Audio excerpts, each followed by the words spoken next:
Hey everybody, my name is Lowell and welcome to the channel. So we have a reaction video. This is going to be top 10 richest college athletic programs in the US. So let's jump in. I know these numbers are going to be crazy. As an Australian looking in from the outside, they're going to be ridiculous numbers. So let's jump in. Let's have a look at this one.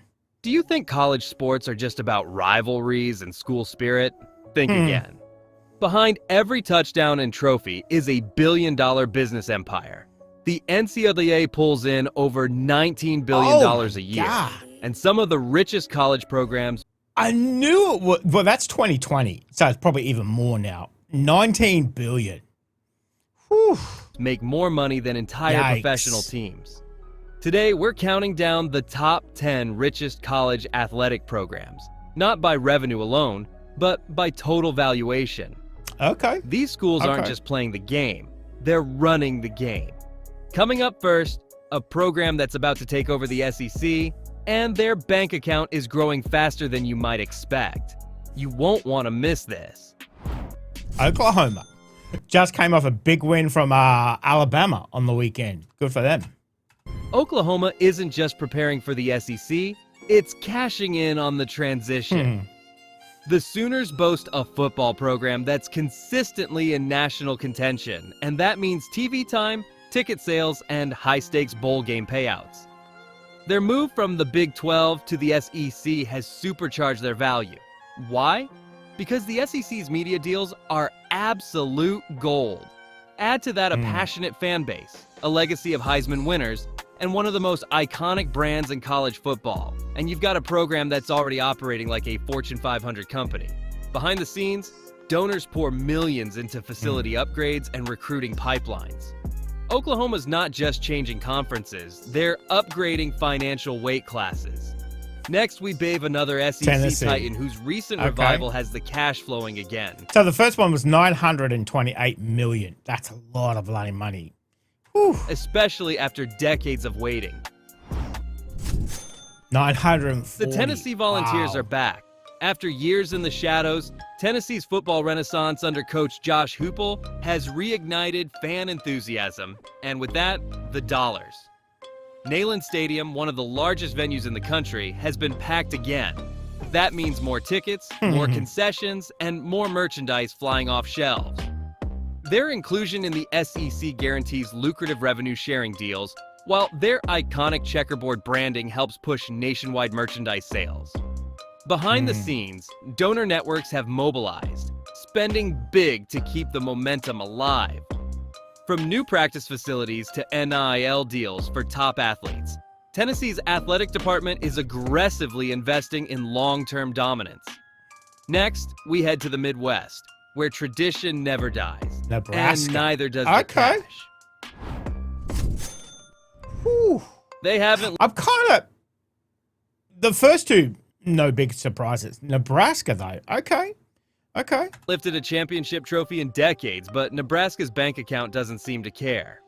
The Cornhuskers remain one of the most valuable programs in college sports. How?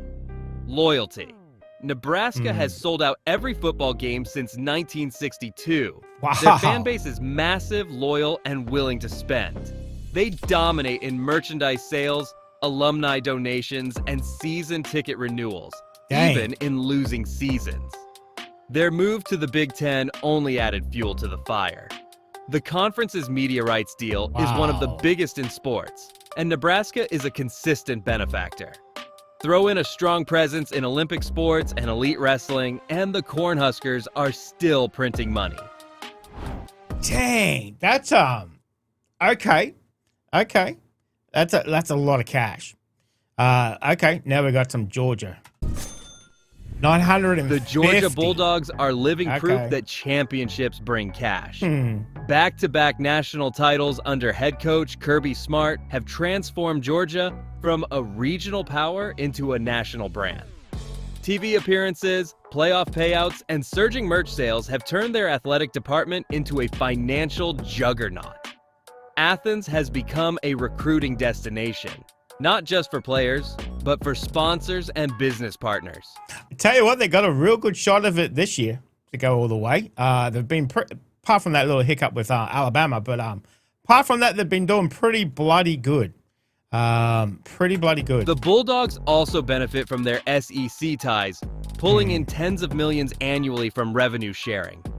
Add in one of the most fanatical stadium environments in college football and an alumni network that's flush with SEC oil money and Atlanta Tech dollars.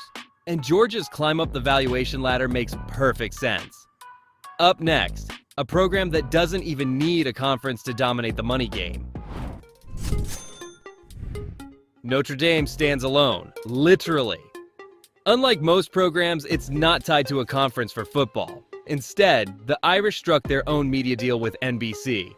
That independence, it's incredibly profitable. Notre Dame has built a mythos around its program. From Knute Rockne and the Four Horsemen to Rudy and Touchdown Jesus. They have a global fan base and arguably the strongest Catholic alumni network in the US, which translates directly into funding. That money fuels one of the best overall athletic departments in the country. Basketball, fencing, hockey, you name it, they excel. And donors keep the checks rolling in to support top-tier facilities and NIL strategies.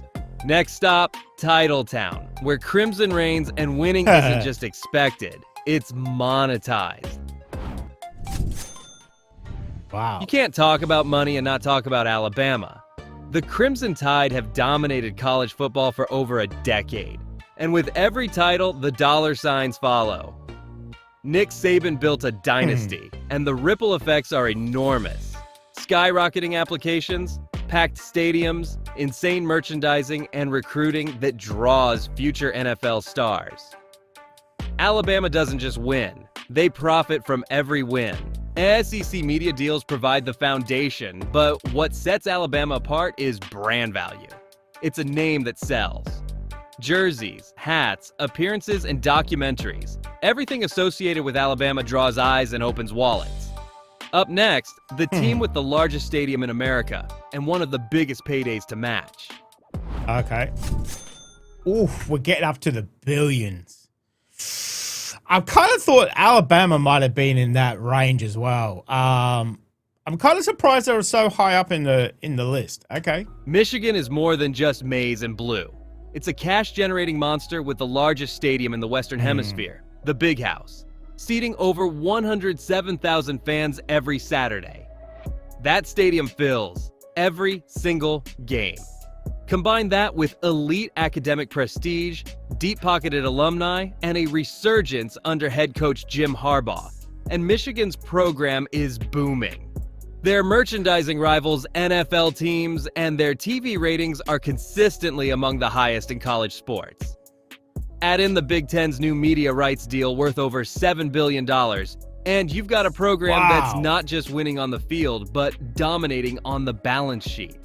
Coming up, a program that's relatively new to elite status, but is cashing in faster than anyone expected. Texas A&M is proof that money talks, and in College Station, it screams. With one of the wealthiest alumni bases in the country, the Aggies have built a sports empire almost overnight. They boast the largest endowment among public universities, and much of that funnels into athletics. The school dropped over $450 million into Kyle Field's renovation, and donors wrote those checks like it was nothing. Their NIL collective is one of the most aggressive in the country, helping them land the highest-rated recruiting class in history in 2022. Even with mixed on-field results, the brand is booming. They're not doing too bad this year, sitting at 3 at the poll at the moment. So, but okay. Texas football is a religion, and Texas A&M is the fastest-growing church. Next, they're in-state rivals, richer, louder, and climbing back to the throne. Everything's bigger in Texas, especially the money. The Longhorns are a marketing machine. Their Longhorn Network, a joint venture with ESPN, was the first of its kind, a school with its own national TV channel. Texas sells more merchandise than any other program, and their brand power is unmatched. From cowboy boots to luxury SUVs, everything with a burnt orange logo sells like wildfire. Now that they're joining the SEC, their revenue streams are about to explode. Combine that with a fan base that includes oil tycoons, tech moguls, and political elites, and you get a program that's built like a Fortune 100 company. But there's one team that's still on top, and they're doing it with consistency, dominance, and cold-blooded strategy.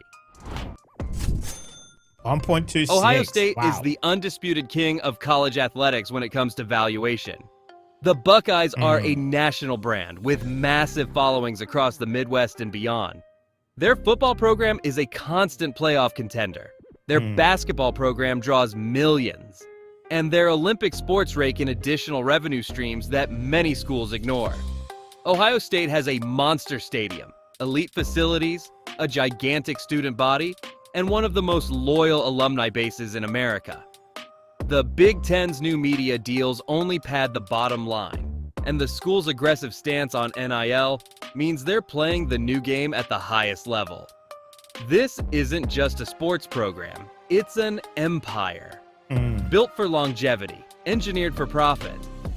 So how do college programs rake in billions?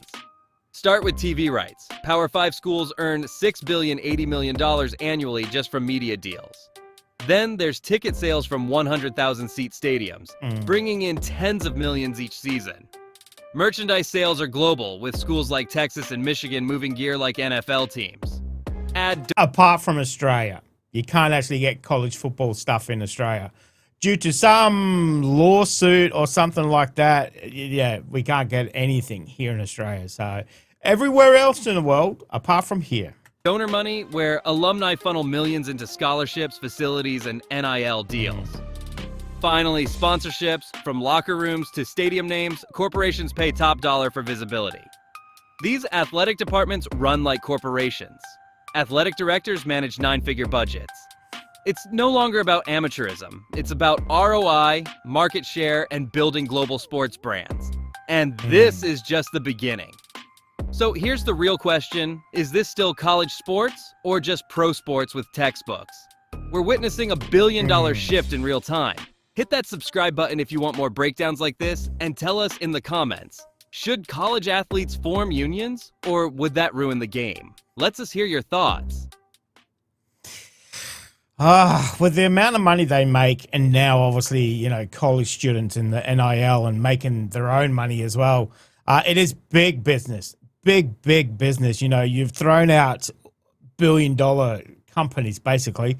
It is a lot, but they draw in a lot of money as well. So that's crazy. Crazy. I told you at the start it would be crazy numbers. And I was not wrong. So some big names there in the sports arena, but not surprised that Ohio came out on top. You know, they won last year the national championship. They're on good stead to win it again this year. Well, I guess we'll just have to wait and see who comes out on top. But very interesting video. No real, maybe Nebraska.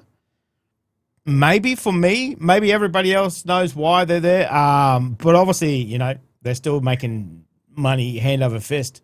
But I think that's probably one of the biggest surprises from this list. Everywhere else, yeah, okay, I can understand why, you know, we understand why they're there. But that was a big surprise. So let me know if you enjoyed that, guys. Thank you very much for joining me today. Make sure you stay safe, and I will definitely see you in the next reaction video. Oh. You're still here? You want more content? Why don't you check out my Patreon down here? You'll get plenty more content and some exclusive videos over there too. If not, why not check out this one over here?